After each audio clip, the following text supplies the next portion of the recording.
Hello everyone, welcome back to ninja prep. This is Kapil Goyal, your educator and mentor for PG physics. तो thumbnail देख रहे हो तुम। इस थंबनेल में लिखा हुआ है क्रैक आईआईटी जैम 2024 इन 4 मंथ्स। 4 महीने में आईआईटी जैम 2024 को किस तरह से क्रैक किया जा सकता है।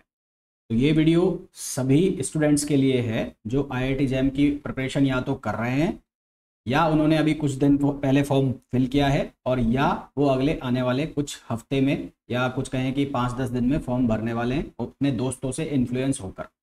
ठीक है, तो ये वीडियो सभी कोर्सेज वालों के लिए, चाहे वो फिजिक्स का हो, चाहे वो केमिस्ट्री का हो, चाहे वो जियोलॉजी का हो, और चाहे वो बायो जो लाइफ साइंस का हो, किसी का हो। मैं इस कोर्स में, इस वीडियो में केवल और केवल ये बात करूंगा कि प्लानिंग और स्ट्रेटेजी क्या होनी चाहिए। मैं ये नहीं बताऊंगा इस वीडियो में कि आपके जो सब्जेक्ट है उसमें क्या इंपॉर्टेंट है, आपका सब्जेक्ट या फिजिक्स में क्या इंपॉर्टेंट है केमिस्ट्री में। उसके लिए फिजिक्स वालों के लिए मैं ज़रूर बता सकता हूँ, उसके लिए कोई सेपरेट वीडियो में बता दूंगा अगर आप कहोगे तो। और बाकी के जो अदर स्टूडेंट्स हैं, चाहे वो केमिस्ट्री के, चाहे वो बायो के हों, चाहे वो मैथमेटिक्स के हों, तो उनके लिए आप यूट्यूब पे सर्च कर लीजिए, आपको बहुत सारे वीडियोस मिल जाएंगे। अपन एक जनरल बात करेंगे कि क्या आपकी प्लानिंग होनी चाहिए 4 महीने के लिए। ठीक है, तो वीडियो को मैं कंटिन्यू करूं उसके पहले, यदि आप लोगों ने अभी तक भी वीडियो को लाइक नहीं किया है तो सबसे पहले वीडियो को लाइक ज़रूर कर दो। तुम लोग देख के निकल जाते हो, लाइक नहीं करते हो, तो सबसे पहले लाइक कर दो। चैनल को सब्सक्राइब नहीं किया है तो चैनल को सब्सक्राइब कर दो और वीडियो को शेयर कर दो। ठीक, सुनो भाई, अब ध्यान से सुनो काम की बातें।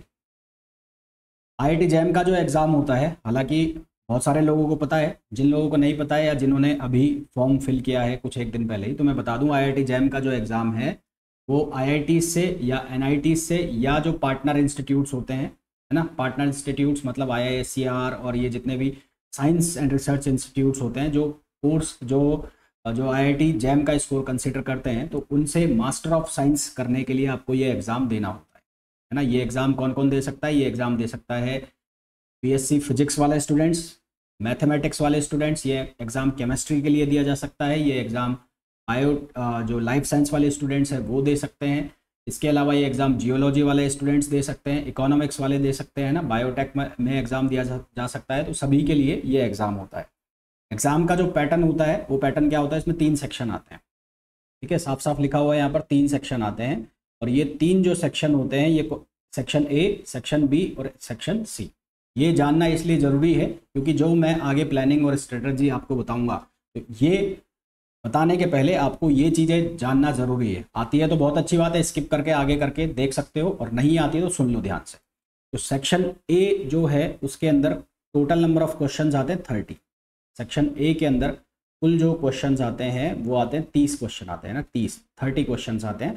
और ये जो क्वेश्चंस होते हैं एमसीक्यू होते हैं। एमसीक्यू का मतलब होता है multiple choice question. Multiple choice question का मतलब 4 ऑप्शन दिए होंगे आपको, जैसे कि आपको पूछा कि भारत की राजधानी क्या है, या what is the national capital of India, तो उसमें 4 ऑप्शन दे देंगे, मुंबई, न्यू दिल्ली, कोलकाता, और एक दे दिया आपको चंडीगढ़, है ना। तो ये इनमें से एक सही होगा, बाकी 3 गलत होंगे। तो उस तरह के होंगे एमसीक्यू। तो ये 30 क्वेश्चन आते हैं, 30। अब ये 30 में से जो 10 हैं वो 10 1 नंबर के होते हैं, और बाकी के जो 20 हैं वो 2 नंबर के होते हैं। ठीक है, ध्यान से सुनना। 30 क्वेश्चन है, इन 30 में से 10 क्वेश्चन है 1 नंबर के, यानी कि इनके मार्क्स हो गए 10, ये 10 नंबर के हो गए। और बाकी के जो 20 क्वेश्चन है वो 2 नंबर के हैं। तो 20 दूनी कितना हो गया? 40। 30 दूनी कितना हो गया? 40। तो 40 और 10 कितना हो गया? 50। 50 नंबर हो गया। ध्यान से सुनना, ये जो मैं बोल रहा हूँ बड़े काम की चीज़ें हैं ये। मैं फिर रिपीट कर रहा हूँ, टोटल क्वेश्चन है कितने? 30। 30 में से 10 जो क्वेश्चन हैं वो 1 मार्क्स के हैं, 1 नंबर के हैं। तो टोटल 10 क्वेश्चन के नंबर कितने हो गए? 10 हो गए। फिर अगले जो 20 क्वेश्चन हैं वो 2 नंबर के हैं। ठीक है, और 2 नंबर के हैं, तो टोटल मार्क्स कितने हुए? 40, तो 50। टोटल जो तुम्हारा पेपर होता है वो 100 नंबर का होता है। तो 100 नंबर में से 50 नंबर अकेला ये सेक्शन कवर कर गया, ये वाला सेक्शन, सेक्शन ए जिसको बोल रहा हूँ। फिर आ जाओ सेक्शन बी में। सेक्शन बी में कुल में 10 क्वेश्चन आएंगे। कल में 10 में से जो क्वेश्चन होंगे वो होंगे एमसीक्यूज, एमएसक्यूज। ये है एमसीक्यू और ये है एमएसक्यू। अब ये एमएसक्यू का मतलब क्या है? एमएसक्यू का मतलब है multi select question. Multi select question, जैसे कि आपसे इस तरह का क्वेश्चन पूछा गया कि उत्तर प्रदेश में एक शहर है जिसको 2 नामों से जाना जाता है। पहला ऑप्शन हो गया इलाहाबाद, दूसरा हो गया प्रयागराज, तीसरा हो गया कानपुर, और चौथा हो गया लखनऊ। इसमें से इलाहाबाद और जो प्रयागराज है वो सेम आंसर हो गया, ठीक है।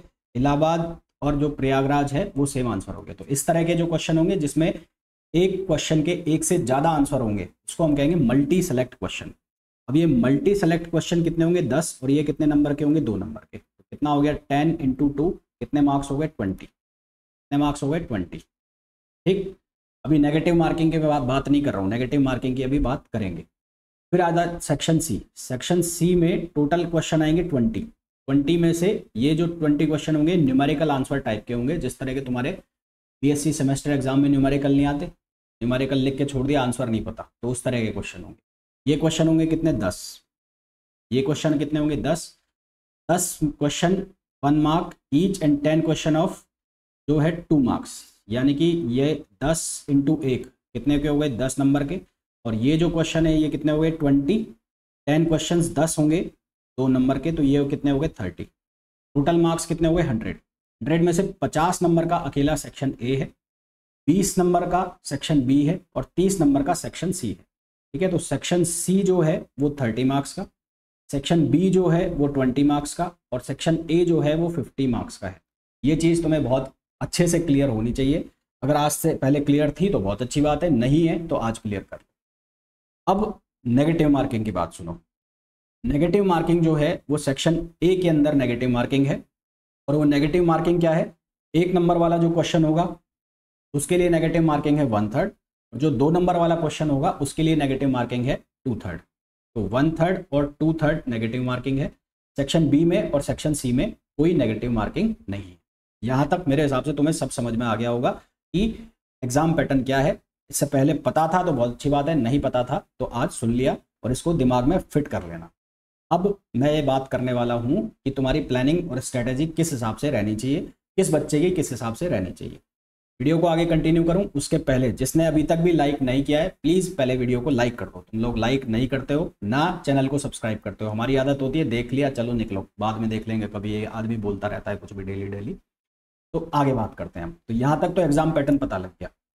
अब मैं आपको स्ट्रैटेजी बताऊँ उसके पहले मैं आपको ये क्लियर कर दूँ कि ये जो एग्ज़ाम है इसमें 3 तरह के स्टूडेंट बैठेंगे। 3 तरह के वो होंगे जिन्होंने अभी हाल फिलहाल में एग्ज़ाम फिल किया होगा, यार दोस्त भर रहे होंगे, या उनको इससे पहले कुछ पता नहीं होगा, ठीक है तू भर रहा है मैं भी भर देता हूँ, या ठीक ठाक जिन्हें आता होगा। तो कुछ एक ऐसे बच्चे होंगे जिन्हें सिर्फ एग्ज़ाम क्लियर करना होगा, मतलब वो ये सोच रहे होंगे कि अगली साल ड्रॉप लेके बढ़िया तैयारी करूँगा, इस बार एग्ज़ाम देख लेता हूँ या देख लेती हूँ क्लियर हो जाए।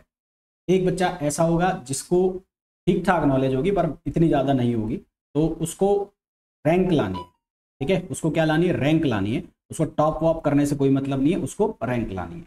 और तीसरे बच्चे इस तरह के होंगे जो काफ़ी टाइम से तैयारी कर रहे होंगे, और ये जो मैं बकवास कर रहा हूँ, ये जितनी चीज़ें मैं बोल रहा हूँ उसको इन चीज़ों से कोई मतलब नहीं होगा, उसको ये सब कुछ पहले से ही ज्ञान पता होगा। वो बच्चे होंगे टॉपर, है ना। वो बच्चे कौन से होंगे टॉपर, जो कि टॉप IITs में जाएंगे। तो 3 तरह के कैटेगराइजेशन मैंने कर दिया, एक जिसको सिर्फ क्लियर करना है, एक जिसको रैंक लानी है, और एक जिसको क्या करना है जो टॉपर है, जो फोड़ू बच्चे होंगे, जो भगवान टाइप बच्चे होंगे ना, पहले 10 रैंक में आए होंगे, 20 रैंक में आए होंगे, वो बच्चे। तो सबसे पहले हम बात कर लें कि अगर आपको सिर्फ एग्ज़ाम क्लियर करना है, तो सिर्फ आपको एग्ज़ाम क्लियर करना है, तो एग्ज़ाम पैटर्न मैंने क्यों बताया अब उसका आपको पता लग जाएगा।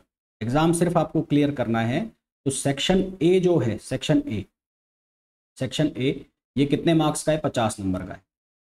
कितने नंबर का है 50 नंबर का। इसके सामने मैंने एक पिक्चर लगाई हुई इमेज, ये इमेज 2023 के कट ऑफ की है। कट ऑफ की बात कर रहा हूँ, सिर्फ जिनको क्लियर करना है उनको कट ऑफ की बात कर रहा हूँ। फिजिक्स में जनरल का कट ऑफ था 19.91, यानी कि इसको 20 नंबर के आसपास मान लो। केमिस्ट्री का कट ऑफ भी लगभग 20 नंबर के आसपास था जनरल का। बायोटेक्नोलॉजी का कट ऑफ लगभग 35 नंबर के आसपास था। मैथमेटिक्स का कट ऑफ लगभग 25 नंबर के आसपास था। इकोनॉमिक्स जियोलॉजी का मेरे पास अवेलेबल नहीं है।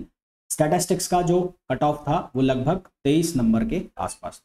इसी तरह से EWS OBS की बात करो तो EWS OBS में लगभग 2 से 3 नंबर कम है, और SC ST में 8 नंबर का अंतर है। अगर सिर्फ एग्ज़ाम क्लियर करना आप लोगों का मोटिव है तो उसके लिए मैं ये कहूँगा कि इस सेक्शन की जम के प्रिपरेशन करो, ठीक है। अभी सेक्शन बी और सेक्शन सी को भूल जाओ। सेक्शन बी और सेक्शन सी में जिसको आना है उसको अपनी कॉन्सेप्ट और थ्योरी बहुत तगड़ी स्ट्रॉन्ग करनी है। सेक्शन ए में कौन से क्वेश्चन है, मल्टीपल चॉइस क्वेश्चन, मतलब कि ऐसे क्वेश्चन है जिनका ऑप्शन आपको दिख रहा है और एक सही होगा। तो जो सेक्शन ए है वो एक तरह से दुधारी तलवार है। दुधारी तलवार मतलब कि आपने क्वेश्चन सॉल्व कर दिया तो ये जो है यहाँ पर आपका सही हो गया तो आपको नंबर मिल जाएगा, और आपको दिख भी रहा है कि मेरा सही हो गया, और नहीं हुआ तो नहीं हुआ, क्योंकि 50 नंबर का है ये। सही हो गया तो आपको नंबर भी दे जाएगा, और गलत हो गया तो आपके नंबर कटवा भी जाएगा, क्योंकि नेगेटिव मार्किंग सिर्फ और सिर्फ सेक्शन ए के अंदर। तो अगर आपको सिर्फ एग्जाम क्लियर करना है, क्या करना है, सिर्फ एग्जाम क्लियर करना है, तो उसके लिए आपको सेक्शन ए पर फोकस करना पड़ेगा। सेक्शन ए पर फोकस करना पड़ेगा। अब सेक्शन ए में कौन से टॉपिक से ज़्यादा क्वेश्चन आ रहे हैं ये भी पहले से डिसाइड, अगर आप ट्रेंड उठा के देखोगे तो ये आपको पता लग जाएगा कि सेक्शन ए में किस सब्जेक्ट के अंदर, किस सब्जेक्ट मतलब फिजिक्स में सेक्शन ए में कहाँ से क्वेश्चन ज़्यादा आ रहे हैं, केमिस्ट्री में सेक्शन ए के अंदर कहाँ से क्वेश्चन ज़्यादा आ रहे हैं, इसी तरह से मैथ्स में सेक्शन ए के अंदर कहाँ से क्वेश्चन ज़्यादा आ रहे हैं। ये सब मैंने इस वीडियो में नहीं बात की है। फिजिक्स के लिए मैं कर सकता हूँ, मैं फिर कह रहा हूँ, पर इसके लिए मैं अलग से वीडियो बना दूंगा। अभी इस वीडियो में मैंने ये सब बातें नहीं की है। बाकी अदर जो स्टूडेंट्स हैं वो अपने अलग से चेक कर सकते हैं कि किस सेक्शन में ज़्यादा क्वेश्चंस आते हैं। तो सेक्शन ए पे आपको फोकस करना है, उसके लिए आपको ये थोड़ा सा मेहनत करनी पड़ेगी कि आपको ये निकालना पड़ेगा कि सेक्शन ए में से आपका जो सब्जेक्ट है, आपका सब्जेक्ट चाहे वो फिजिक्स हो, चाहे वो मैथमेटिक्स हो, चाहे वो केमिस्ट्री हो, उसमें कौन से टॉपिक से ज़्यादा क्वेश्चन आ रहे हैं। ठीक है, तो वो टॉपिक सर्च करो, search the topic on the basis of trends, last trends. Last trend का मतलब है ज़्यादा से ज़्यादा 3-4 साल के पेपर के ट्रेंड के अकॉर्डिंगली पता लग जाएगा। On the latest trend, latest trend analysis, वो topic analysis, search the topic of weightage. तो वेटेज वाले जो टॉपिक्स हैं उनको एनालिसिस कर लो, क्योंकि 50 नंबर के क्वेश्चन आ रहे हैं, 30 क्वेश्चन आ रहे हैं, है ना। तो ऐसा मैं आपसे नहीं कह रहा हूँ कि आपको बहुत ज़्यादा पढ़ाई करनी है, आपको ये 30 क्वेश्चन के लिए तैयारी करनी है। आप पूरे सिलेबस में से 30 नंबर वाले जो क्वेश्चन हैं वो ऐसे कौन सा टॉपिक बन रहे हैं उनको उठा लो। अब हो सकता है वो टॉपिक 20 बन रहे हो सकता है वो टॉपिक 10 बन रहे हो, 30 बन रहे हो, तो उनको घोट के पी जाओ अगर सिर्फ एग्जाम क्लियर करना है। ठीक है, तो उन टॉपिक पे ढंग से काम करो। ढंग से काम करने का मतलब है उसके PYQs कर लो। अच्छा, PYQs करने का तरीका क्या है कि जब ये आप टॉपिक तैयार करोगे तो आप लोग क्या करते हो कि PYQs देखते हो, और फिर अगर नहीं आ रहा होता है तो सामने उसके ऑप्शन रखे होते हैं, तो पीछे और नहीं आता है तो जल्दी से पन्ने पलटते हो और उसका ऑप्शन आप सॉल्यूशन आप चेक कर लेते हो। वो ठीक है, वो नहीं आता तो उसका कोई इलाज नहीं है, पर मैं ये कहूँगा कि पहले एक काम करो, जब आपने क्वेश्चन देख लिया, क्वेश्चन देखने के बाद उसके ऑप्शन या तो बंद करके रख दो या ऑप्शन के ऊपर कुछ रख दो, पहले उसको खुद सॉल्व करो, फिर चेक करो कि आपका ऑप्शन जो दिए गए ऑप्शन से मैच कर रहा है या नहीं कर रहा। ऐसे करोगे तो तुम्हारे कंसेप्ट भी बढ़िया होंगे और जो कॉन्फिडेंस है वो भी बढ़ेगा। अदरवाइज जो तुम कर रहे हो, यानी कि तुमने क्वेश्चन देख लिया, बहुत सारे बच्चे ऐसे करते हैं, क्वेश्चन देख लिया उसका सॉल्यूशन देख लिया, क्वेश्चन देख लिया उसका सॉल्यूशन देख लिया, और फिर पूछते हैं कि PYQs हो गए, हाँ साहब हो गए। ऐसा थोड़ी होता है, पहले क्वेश्चन देखो फिर सॉल्व करो, और नहीं आता है फिर उसके बाद उसका जो सॉल्यूशन है वो देखो। तुम क्या करते हो, क्वेश्चन करा सॉल्यूशन देखा, क्वेश्चन करा सॉल्यूशन देखा, ऐसे नहीं होता। तो मैं क्या कह रहा था, सेक्शन ए जो है, अगर सिर्फ एग्जाम क्लियर करना है तो सेक्शन ए में कौन से टॉपिक्स आ रहे हैं ट्रेंड के अकॉर्डिंग अपने सब्जेक्ट के, उनको देख लो, यूट्यूब पर मिल जाएगा। अदरवाइज तुम थोड़ा बहुत मेहनत कर सकते हो तो वो कर लो, और वो जो टॉपिक्स है उनको अच्छे से घोट के पी जाओ, अच्छे से प्रिपेयर कर लो, है ना। उनके जितने PYQs तुम्हें मिल सकते हैं वो करो। ये टॉपिक वाइज PYQs की बहुत सारी बुक्स आती हैं, वो मिल जाएंगे तुम्हें, उनके PYQs वगैरह हैं वो सॉल्व करो। उसके बाद 1 मिनट रुकना है आप, PYQs जो है उनको सॉल्व करो। उसके बाद जो तुम्हारी रेफरेंस बुक है या टेक्स्ट बुक है उनके अंदर भी उसके ऊपर बहुत सारे क्वेश्चंस मिल जाएंगे, उनको सॉल्व करो। उसके बाद कहीं से अगर तुम्हें कोई कोचिंग मटेरियल मिल जाए, मिल ही जाएगा, थोड़े से हाथ पैर मारोगे तो कोचिंग मटेरियल मिल जाए तो उसके बेस पर उनके क्वेश्चन सॉल्व करो, है ना। तो ये जो है कुल मिलाकर सेक्शन ए, इसको घूट के पी जाओ। बहुत ज़्यादा टॉपिक नहीं है, बहुत ज़्यादा टॉपिक नहीं है, 10, 15, 20 इससे ज़्यादा टॉपिक नहीं मिलेंगे जिनसे ये क्वेश्चन रिपीट हो रहे होंगे। तो ऐसा अगर तुम करोगे तो तुम देखोगे कि तुम उस कैटेगरी में आ गए जहाँ पर तुम्हारा एग्जाम क्लियर हो रहा है। ठीक है, तुम्हारा एग्जाम क्या हो रहा है, क्लियर हो रहा है। तो अगले कितने महीने बचे हमारे पास, 4 महीने। तो अगले 2 महीने तुम्हें यही काम करना है। पहले जो अभी स्टार्ट कर रहा है प्रिपरेशन, जो अभी स्टार्ट कर रहा है, जिसने स्टार्ट कर रखी है उसके लिए नहीं है, जो अभी स्टार्ट कर रहा है उसके लिए है कि अगले 2 महीने तुम्हें ये काम करना है। और इसके अलावा जो पहले से तैयारी कर रहा था, जिसको कोई आइडिया नहीं था कि कैसे तैयारी करनी है, तो वो भी ये काम करेगा कि कम से कम 1 महीने, नेक्स्ट 1 मंथ, वो जो जितने भी PYQs हैं इस सेक्शन के, ये सर्च करोगे कौन से टॉपिक किसके हैं, वो वेटेज वाले टॉपिक उठाओ सेक्शन A के, और उनके ऊपर जितने PYQs हो सकते हैं, जितने क्वेश्चन हो सकते हैं, वो कर जाओ, है ना। तो जिन्होंने अभी स्टार्ट किया है उनको 2 मंथ ये काम करना है, और जिन्होंने पहले से स्टार्ट किया हुआ है उनको ये काम करना है अगले 1 महीने, और जो टॉपर है उनको ये सब चीज़ें पता होगी। नहीं पता है तो आप भी कम से कम 20 दिन इसमें लगाओ। अब बात कर लेते हैं वो बच्चे जिनको रैंक लानी है।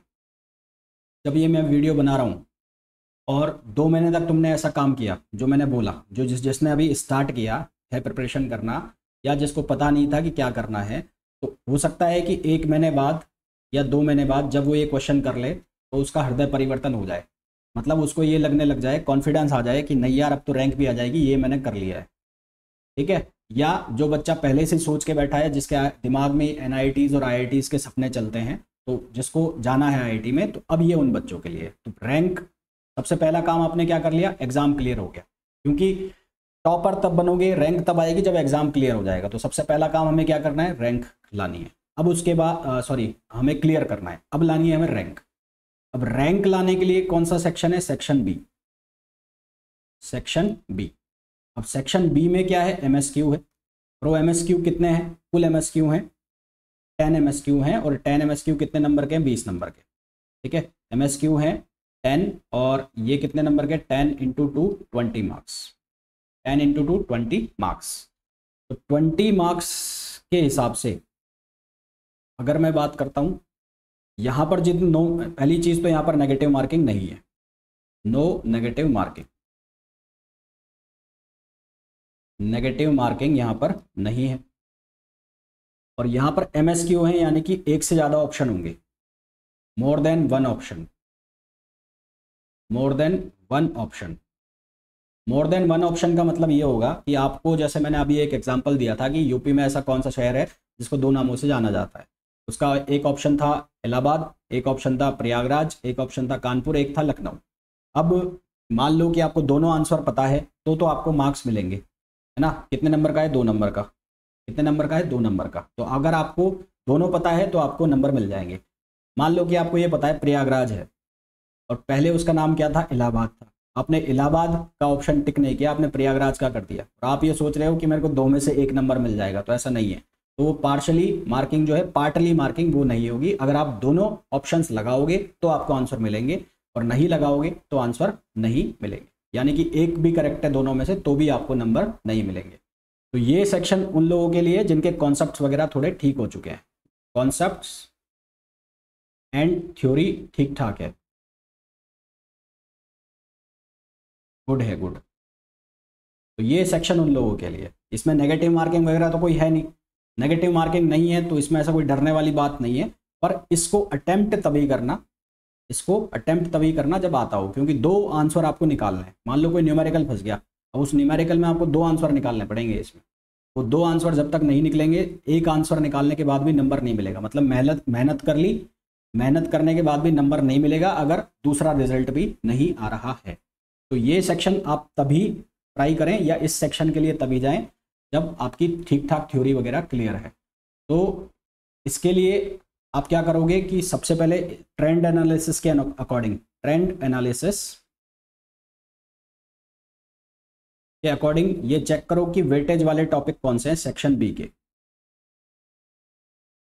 टॉपिक सेक्शन B के। तो वो वेटेज वाले टॉपिक जो हैं उनको पिक करो और उनके ऊपर काम करना चालू करो, उनके ऊपर काम करना चालू करो। हो सकता है कि सेक्शन A के कुछ टॉपिक आपको सेक्शन B से कॉमन मिल जाए, वो कॉमन मिल जाएंगे तो आपके मजे हो जाएंगे, मजे हो जाएंगे क्योंकि आपका दोनों सेक्शन का साथ में काम हो जाएगा।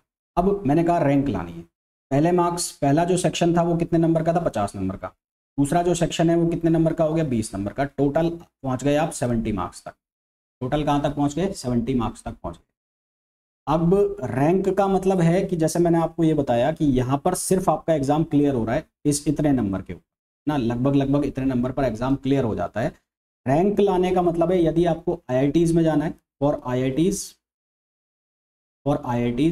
तो अगर आप फिजिक्स से हैं अगर आप फिजिक्स से हैं तो फिजिक्स से हैं और आईआईटीज़ में जाना है तो कम से कम आपके जो नंबर हैं वो 38 से ज़्यादा होने चाहिए, 38 प्लस आपके मार्क्स होने चाहिए अगर आपको आईआईटीज़ में जाना है जनरल में। अगर आप ओबीसी से हैं तो आपके जो मार्क्स हैं वो करीबन करीबन होने चाहिए 32 से 35 की रेंज में, ये ऊपर नीचे भी होते रहते हैं according to difficulty of paper.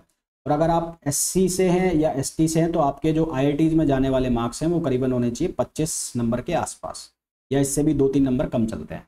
तो ये आईआईटी में जाने के लिए। और अगर आपको एनआईटी में जाना है तो अगर फिजिक्स से हैं आप तो जनरल में जो आपके मार्क्स हैं वो करीबन 32 या 33 प्लस होने चाहिए। ओबीसी में ये जो मार्क्स हैं करीबन 28 के ऊपर होने चाहिए, और एससी एसटी में ये जो मार्क्स हैं करीबन 20 नंबर के आसपास होने चाहिए या 18 नंबर के आसपास होने चाहिए। ये अकॉर्डिंगली टू सब्जेक्ट वेरी करता है कि किस मार्क्स पर क्या मिल जाता है। पर मैंने फिजिक्स का आपको बता दिया है कि फिजिक्स में आपको रैंक लानी है। तो अब यहाँ से आपको आइडिया लग गया होगा कि आपने 70 नंबर का अटैम्प्ट कर लिया है सेक्शन ए और बी में, जिसमें से आईआईटी में जाने के लिए 38 नंबर या 40 नंबर आपको चाहिए। तो 30 या 40 नंबर पर आईआईटीज़ में पहले तो आपको ये बता दूं कि शुरू के 800 रैंक तक, जनरल में 700 से 800 रैंक तक आईआईटी मिलते हैं, उसके बाद आईआईटी नहीं मिलते।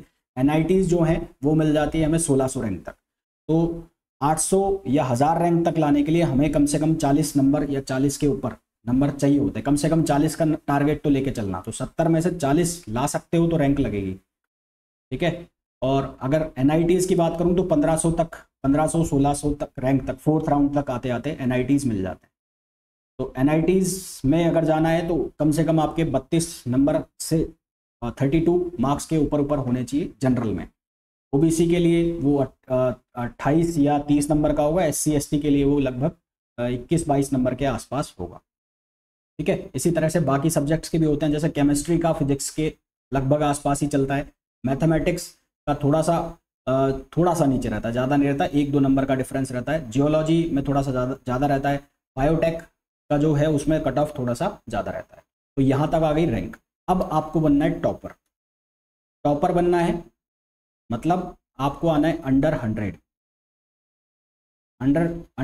वाला आपको बच्चा बनना है। तो अंडर 100 रैंक का मतलब हो गया कि आपके जो मार्क्स हैं वो कितने आ रहे हैं, अबाउ 70 प्लस मार्क्स अब आपके आ रहे हैं, तो आप आ जाएंगे अंडर 100। तो उसके लिए आपको किसको देखना पड़ेगा, पार्ट सी को। उसके लिए आपको किसको देखना पड़ेगा, पार्ट सी को। तो पार्ट सी को जब आप देखेंगे तो पार्ट सी में हमने देखा कुल कितने क्वेश्चन थे, पार्ट सी में कुल नंबर ऑफ क्वेश्चन थे 20।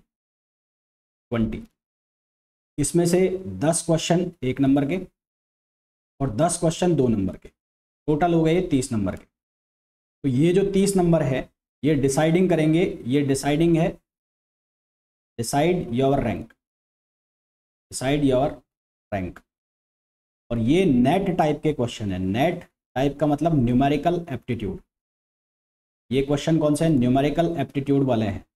मतलब कि यहाँ पर ब्लंडर है। ये ब्लंडर का मतलब है कि आपके सामने एक क्वेश्चन रखा हुआ है, उसका आंसर वगैरह कुछ नहीं पता है, आपको फॉर्मूला लगाना है, वहाँ आंसर टाइप करके आना है। उस सॉल्व करने के लिए आपको वो देंगे, शीट वगैरह देंगे, वो शीट भी आपसे वहीं रखवा ली जाएगी। तो ये ब्लंडर है। मतलब अब वो किस हिसाब से लेते हैं, दो डिजिट तक आपको आंसर लिखने हैं, 3 डिजिट तक आंसर लिखना है, उसके बेस पे वो आंसर पिक करते हैं। और ये भी नहीं पता कि मेरा आंसर सही है या गलत है, ठीक है। तो अगर आपको टॉपर वॉपर बनना है तो फिर आपको इसके हिसाब से काम करना है। सेम तरीका आप ट्रेंड चेक कर लो कि नेट में जो क्वेश्चन है, यानी कि ये जो पार्ट सी में क्वेश्चन कौन से आ रहे हैं, वो टॉपिक उठाओ और फिर उनके ऊपर काम करना चालू कर दो। उनके ऊपर जितने क्वेश्चंस हो सकते हैं उतने ज़्यादा क्वेश्चन करो। आपकी जो टेक्स्ट बुक्स हैं, आपकी जो रेफरेंस बुक है, उनमें जो पीछे क्वेश्चन होते हैं या उनमें जो सब्जेक्टिव क्वेश्चंस होते हैं उनको सॉल्व करना चालू करो। तो अगर आपको टॉप 100 के अंदर आना है तो मेरे हिसाब से तो काम जो होगा वो कैसे होगा कि पहले तो आप क्लियर करो, यानी कि पार्ट ए के लिए, फिर आप पार्ट बी में आओ और फिर आप पार्ट सी में आओ।